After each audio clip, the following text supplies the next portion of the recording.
Pronto, voltamos. Então, aqui a gente estava falando, né, sobre a questão de revisar um texto, né? Reler, não tem o hábito. Às vezes, você escreve um texto, né, o aluno escreveu um texto, e aí ele não tem esse hábito de reler para ver onde foi que ficou faltando alguma informação, para ver se algo ficou incoerente. E aí, o que eles disseram? O que dizem muitos alunos, sejam eles os que estão iniciando o ensino superior, os que já estão de saída, que já é difícil demais escrever um texto.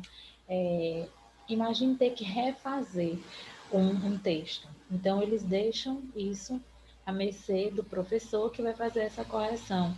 E muitas vezes, durante essa correção, se poda toda a criatividade, porque a forma da abordagem, como se é abordado esses desvios, né, esses erros, essas correções, às vezes eu tiro a criatividade do aluno em expor o seu conhecimento.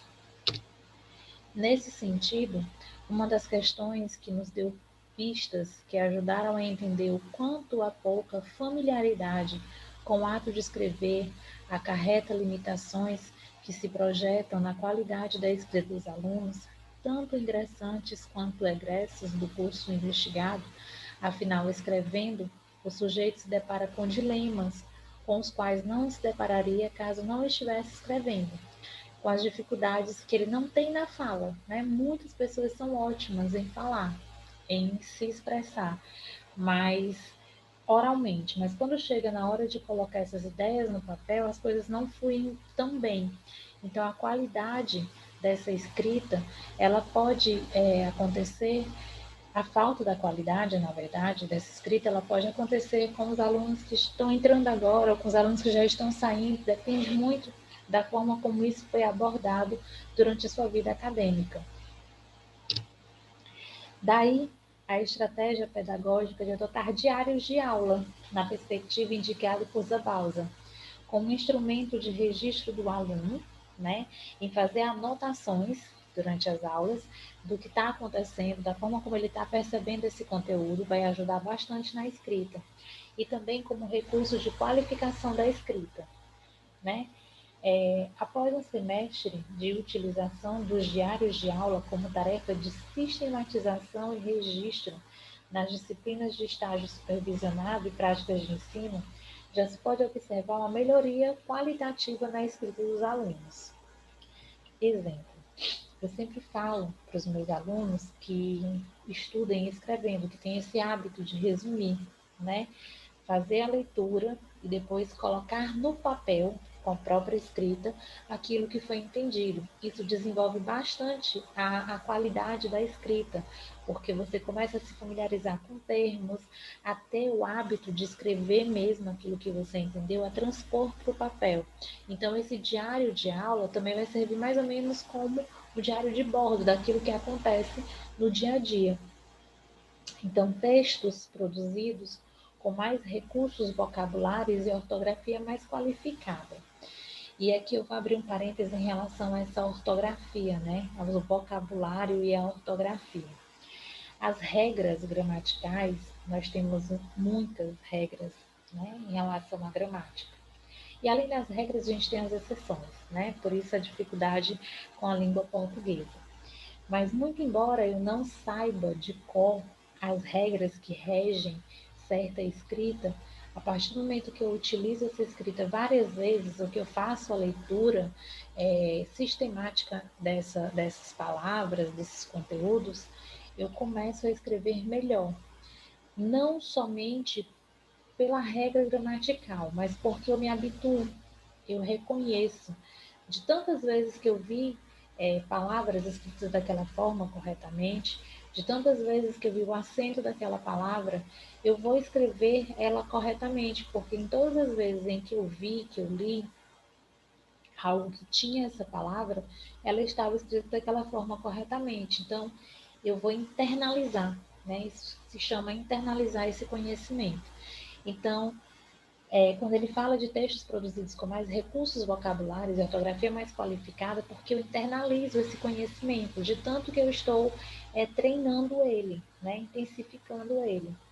bem como uma aproximação mais intensa entre o aluno e a própria escrita. Então, esse diário de aula que o Zambalza indica, ele realmente tem sua eficácia dentro do processo de qualificação da escrita. Por isso mesmo, considerando-se que a cultura escolar é predominantemente oral, o aluno, de uma maneira geral, está habituado a receber informações, solicitações, explicações, exposições de ideia. O texto se vê afetado por essa cultura, uma vez que o aluno não se sente familiarizado com as especificidades do código escrito.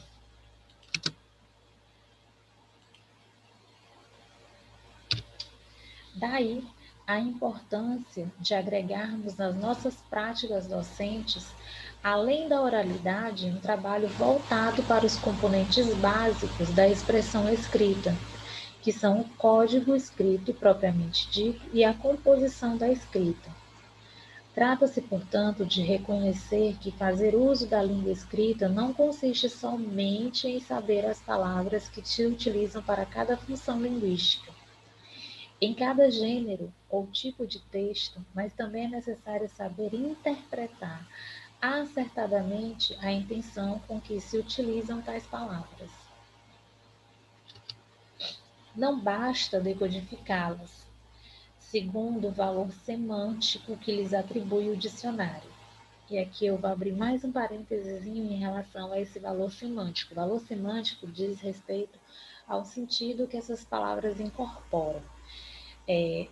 A palavra, né, tem significados diferentes dependendo do contexto. Então, eu tenho um significado, um valor semântico que é relacionado ao dicionário, como ele está dizendo aqui, mas às vezes, dentro de um contexto diferenciado, de uma situação diferente, essa palavra vai ganhar um novo valor semântico, um novo sentido.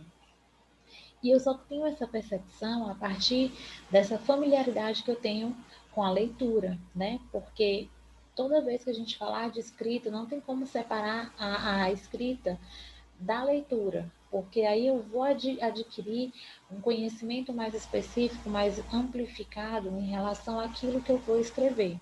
Então, aqui, ó, não basta decodificá-las segundo o valor semântico que lhes atribui o dicionário, porque este não diz nada sobre a intenção com que as pessoas as utilizam. Então, para poder interpretar o sentido de cada vocábulo, de cada palavra, é preciso relacioná-lo com nossas intenções ao escrever, com nossos desejos de enunciação, de pronunciamento, no momento em que se fala, a partir do contexto em que está sendo utilizada essa fala, essa palavra. O significado se constrói a partir das relações entre o nosso propósito comunicativo e as nossas palavras. Quando a gente diz assim, mas não foi isso que eu quis dizer, né? Porque eu tenho uma colocação, eu tenho uma intenção quando eu falo, mas eu tenho também um receptor, a pessoa com quem eu falo, a quem eu estou transmitindo. E essa interpretação do meu receptor depende de vários contextos. Então, para cada situação comunicativa, eu tenho uma colocação, né? Eu tenho uma forma de utilizar o valor semântico de certas palavras, de todas as palavras, na verdade, porque aquele ditado que a gente usa assim, que não é o que se diz, mas como se diz, ele é muito aplicado nessa situação, essa situação específica que eu estou colocando agora. Aqui, a consequência didática dessa forma de entender a leitura e a escrita é incluí-la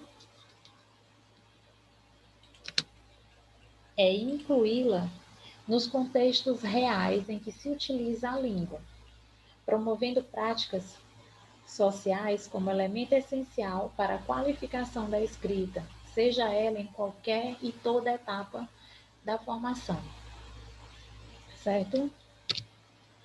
A propósito disso, cabe pensar que são inúmeros os desafios que ainda não superamos quando o assunto é a escrita no ensino superior, pois ainda é demasiado expressivo o número de alunos que evidencia dificuldades ao escrever. Talvez essa breve introdução se justifique por estarmos fartos de constatar o óbvio. A escrita dos alunos precisa ser qualificada e de esperar que por um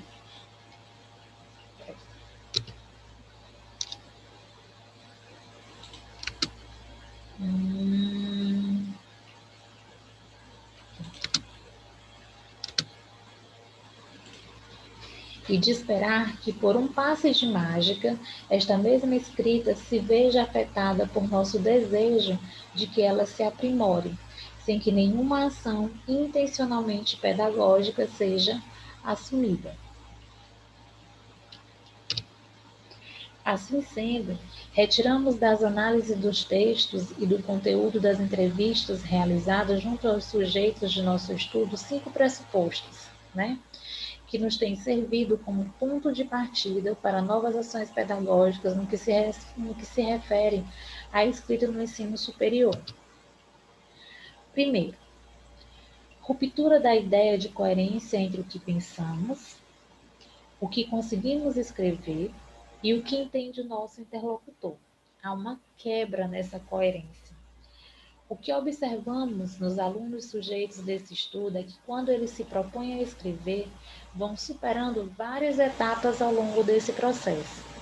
A primeira delas é aquela que se depara com a folha do caderno, tela do computador, que parece teimar e ficar em branco. Principalmente quando a gente está fazendo nosso trabalho de TCC, que a gente tem prazo com o nosso orientador e parece que na hora não sai nada, absolutamente nada.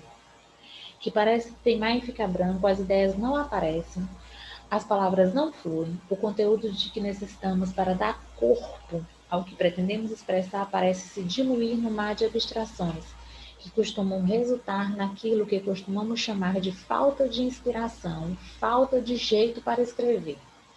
Então, a gente tem uma ideia do que deveria escrever, mas o que a gente tem ideia, o que a gente pensa e aquilo que a gente realmente, efetivamente consegue escrever e é aquilo que vai chegar ao nosso orientador.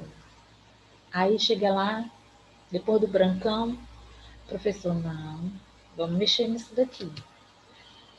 Outra etapa que identificamos é a escrita de forma espontânea, sem censura, registrando o que vem à cabeça, focando mais no que querem dizer do que com a forma como estão dizendo. Ato contínuo evidenciado pelos alunos é que se a primeira escrita não estiver boa, é porque o que estão tentando escrever não vale a pena. Olha isso daqui, ó. Às vezes a gente escreve, né?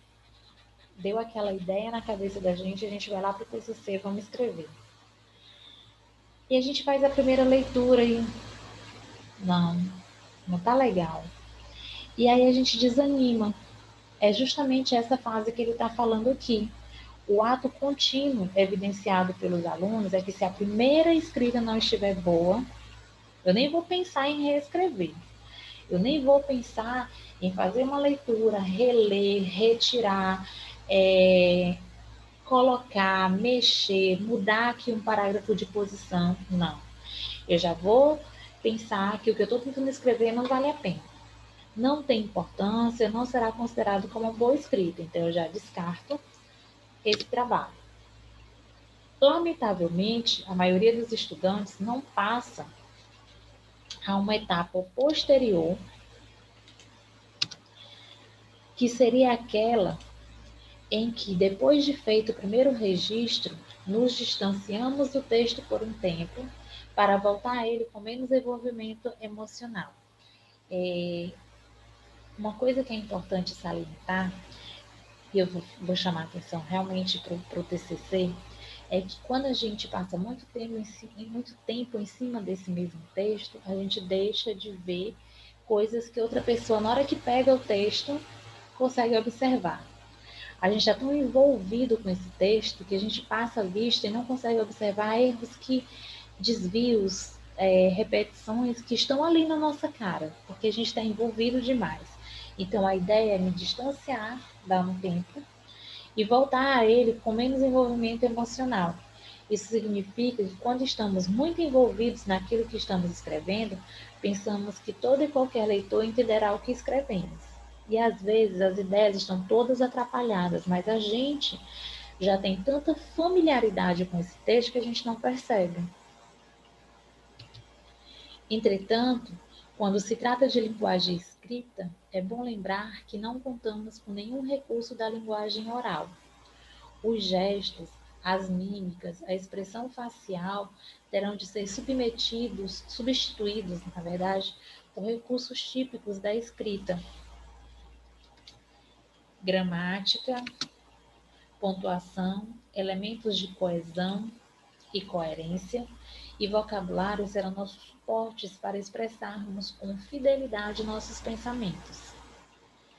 Então, aqui, quando a gente está falando, né, quando a gente está se expressando oralmente, a gente tem vários recursos que a gente utiliza nessa formulação de ideias, né? Expressões faciais, as mãos, o movimento corporal, tudo isso vai intensificar as informações. Quando a gente vai para a escrita, a gente não tem esses recursos. Nossos recursos são a gramática, a pontuação, os elementos de coesão e coerência, o vocabulário. Esse é o nosso suporte para passar as informações que são necessárias para a nossa escrita, para ter uma qualificação de escrita.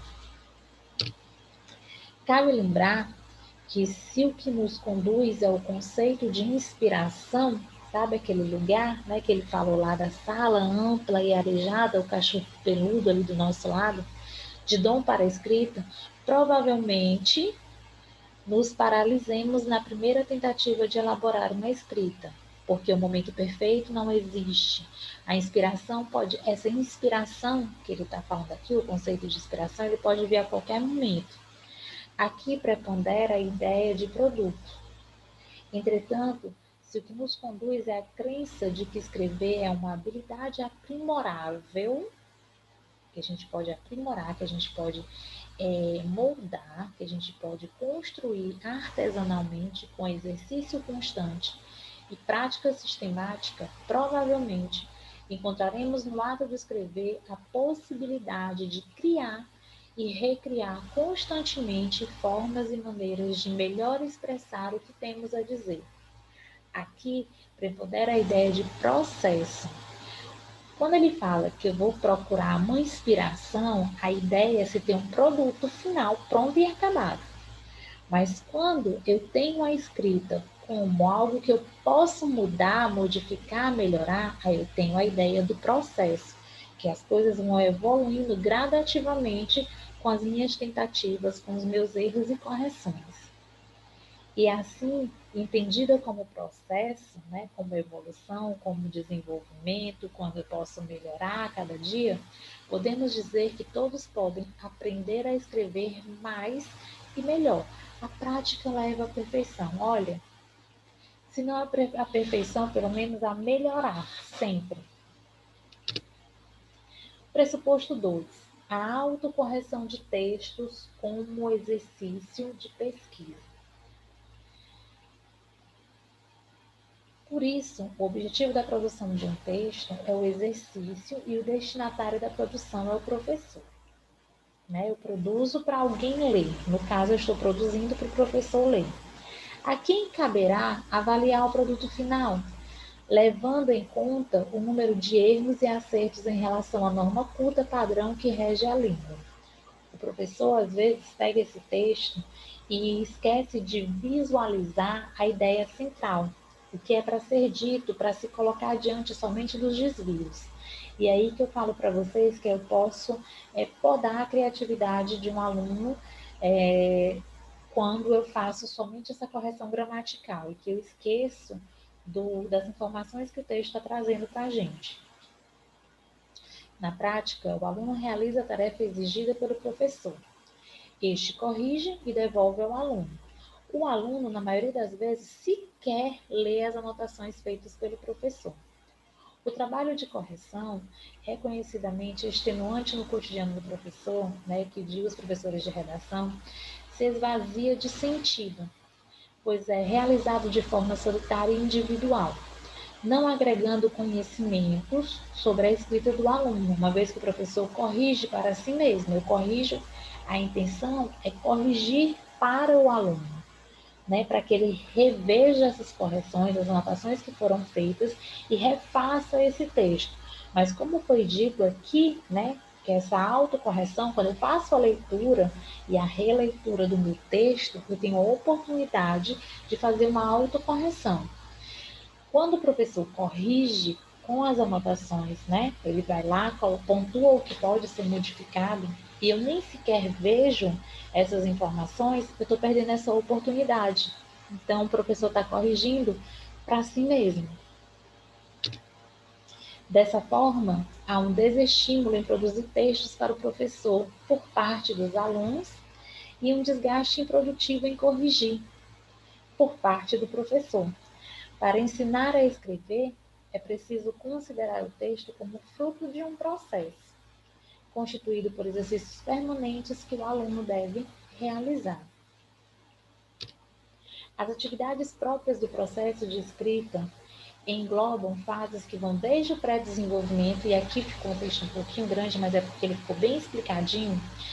Pré-desenvolvimento, que inclui todos os tipos de exercícios, experiências ou atividades cuja finalidade é incentivar a criação, a seleção e a organização das ideias e dos fatos antes de iniciar o rascunho do texto, passando para o desenvolvimento propriamente dito, né, que consiste na tarefa de transpor as ideias para um texto que respeite as convenções da língua e o gênero solicitado.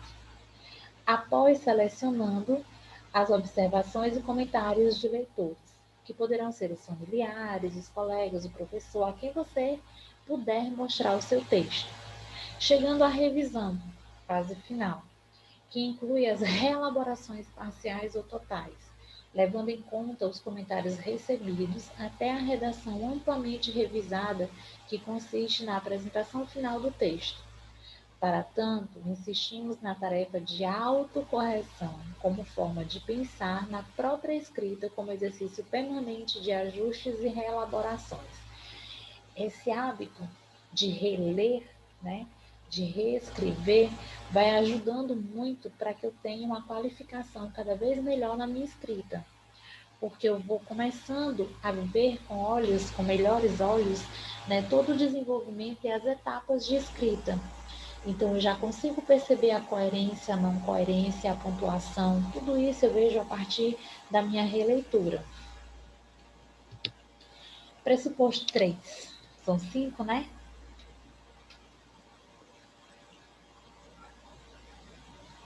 A proposta, os diários de aula que a gente falou lá, o que vai melhorar a escrita.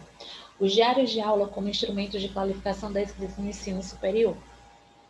A proposta de elaborar diários de aula tem sido de extrema valia para os propósitos dessa investigação, na medida em que, na perspectiva indicada por Zabauza, os diários de aula podem servir como ferramenta que transforma o pensamento do aluno em narrativa, uma espécie de diário, vai colocando os acontecimentos. Neste exercício de narrar a própria rotina, os alunos podem recuperar imagens e situações, revisando as experiências por eles vividas. É um exercício reflexivo. E analisando-as também do ponto de vista da escrita. Exercício de autocorreção, voltando ao próprio texto sempre que desejarem e ou necessitarem, tanto para refletir sobre o que escreveram, quanto para aprimorar a forma como escreveram. Nesse sentido, os textos, os diários de aula passam a assumir um caráter de descentramento, ou seja, propomos aos alunos contar e contarem-se ao escrever sobre os aspectos que lhes pareçam mais significativos para serem registrados. Por isso, na perspectiva de Zabauza, os diários permitem aos professores e aos alunos revisar elementos de seu mundo pessoal que frequentemente permanecem ocultos à sua própria percepção, enquanto estão envolvidos nas ações cotidianas do trabalho. Trata-se também de perceber a escrita como prática social, revestida de sentido e não como atividade protocolar esvaziada de significação. Escrever só por escrever. ele tem um sentido, ele tem uma significação dentro dessa escrita, que é colocar os seus conhecimentos, os acontecimentos, como forma de revisar. Ele vai rever tudo aquilo, da forma que aconteceu, e vai colocar com suas próprias palavras todo esse diário. Consideramos igualmente importante destacar que é necessária a incorporação dos saberes sobre a escrita que os alunos apresentam em aula e façam deles o ponto de partida para o trabalho de qualificação da escrita, incentivando que a escrita ocupe lugar diário na rotina do aluno, favorecendo um ambiente no qual a postura dialógica, mão dupla, e questionadora seja parte desse processo. Pressuposto 4, a importância de escrever variados tipos de escrita, ainda que dando ênfase à escrita acadêmica. Isso que é bem importante, porque nós temos a escrita acadêmica, resenhas, resumos, dissertações, teses, mas eu posso ter contato com diversos tipos, né, textuais, com diversos gêneros, para que eu tenha familiaridade com a escrita, só ter familiaridade com a escrita, independente do gênero. Na perspectiva que assume esse estudo, entendemos que quanto mais se escreve, mais se aprende a escrever, pois é justamente no ato de escrever que nos deparamos com dilemas que não enfrentaríamos caso não escrevêssemos. Por isso mesmo, nos parece importante e necessário propor variados tipos de texto, já que a produção escrita de um gênero textual cuja estrutura já dominamos e ou com a qual nos sentimos familiarizados, facilita sobremaneira a atividade de escrever. Como consequência desse entendimento, cabe destacar que é função do ensino superior oferecer possibilidades de ampliação do repertório do aluno, para que a escrita exigida na universidade se veja afetada e favorecida por tal repertório. Então, esse contato ele é muito importante, porque eu tenho muita facilidade. Quanto mais eu escrevo, mais eu aprendo. Quanto mais eu escrevo melhor. Dessa forma, a análise e escrita de textos informativos, narrativos, descritivos, argumentativos, avaliativos, reflexivos, poéticos, ficcionais, devem fazer parte das atividades do aluno, não apenas como exercício de reflexão, mas como recurso de enriquecimento de habilidades que o texto acadêmico irá exigir, tais como estrutura adequada ao tipo de escrita solicitada, conteúdo consistente. Esse conteúdo ele vai muito sobre o conhecimento sobre o assunto, né? Se eu não tenho conhecimento do assunto, eu não tenho como escrever direito. Como escrever bem, não é direito, mas como escrever bem. Vocabulário rico, léxico, eu tenho uma bagagem muito grande de vocabulários, de palavras que eu posso utilizar, não repetindo, fazendo a troca por sinônimos para não ter aquela repetição exacerbada dentro do texto. E a autoria, não fazer cópias, né? O que ele está falando em relação a essa autoria por parte de quem escreve é ter um pensamento formado a respeito de alguma coisa e conseguir falar sobre isso. A propósito disso, a leitura de diferentes tipos de escrita, seguida de interpretação individual e ou coletiva, a socialização de opiniões sobre o conteúdo da escrita, os comentários acerca do tipo de linguagem utilizada. Peraí, que passou aqui. Utilizada.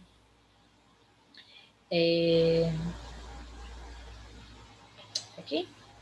A exploração oral feita sobre o que está escrito ajudará os alunos a buscar em suas próprias estratégias e recursos para melhor escrever, já que partimos do princípio de que ninguém escreve sobre o que desconhece.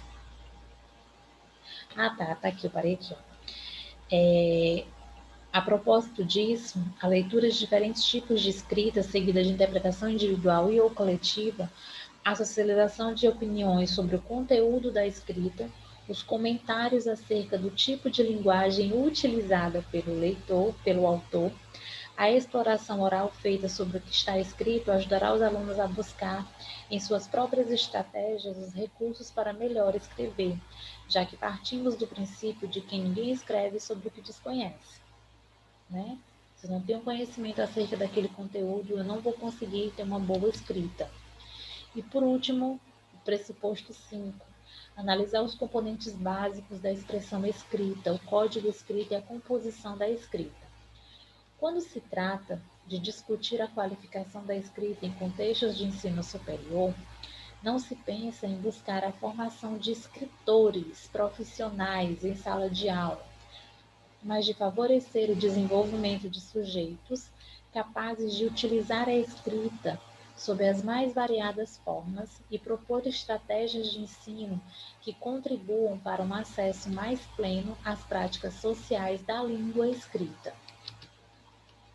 Trata-se, sobretudo, de fazer com que o aluno escreva mais, escreva muito, depare-se com dificuldades próprias da escrita, enfrente a tela do computador ou a folha em branco e supere os desafios que seguramente surgirão e que só serão solucionados escrevendo, reescrevendo, tantas vezes quantas forem necessárias, tal como acontece com qualquer atividade de natureza artesanal. Concluindo, eu acho que nossa aula está terminando mesmo. Concluindo, quando se trata de escrita no ensino superior, a vivência pessoal do aluno pode representar um ponto de partida promissor para promover o gosto pela escrita, fator que nos parece fundamental ser desenvolvido de forma permanente e continuada. Cabe dizer que igualmente importante é levar em conta como o aluno escreve, o que escreve e para quem escreve, se desejamos alcançar uma escrita revertida de significação para o aluno. Os alunos têm muito a dizer. O que acontece é que, por vezes, eles têm poucos recursos para fazê-los. Cabe, portanto, a nós, professores, promover situações de uso social da escrita, ampliando o repertório dos alunos para a utilização de tal modalidade de linguagem.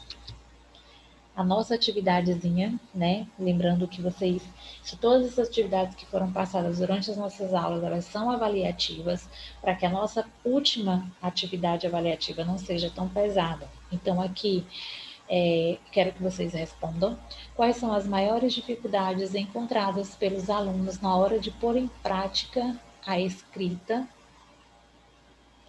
E vocês vão responder e enviar para a plataforma, né? Quais são essas maiores dificuldades que vocês conseguem perceber, que vocês conseguiram perceber durante nossas aulas, e vou mandar para a plataforma para o meu e-mail. E logo em seguida eu vou postar para vocês a nossa atividade avaliativa, eu vou orientando no grupo, tá certo? Obrigada, minha gente. Tenham uma boa aula. Qualquer coisa vocês entrem em contato.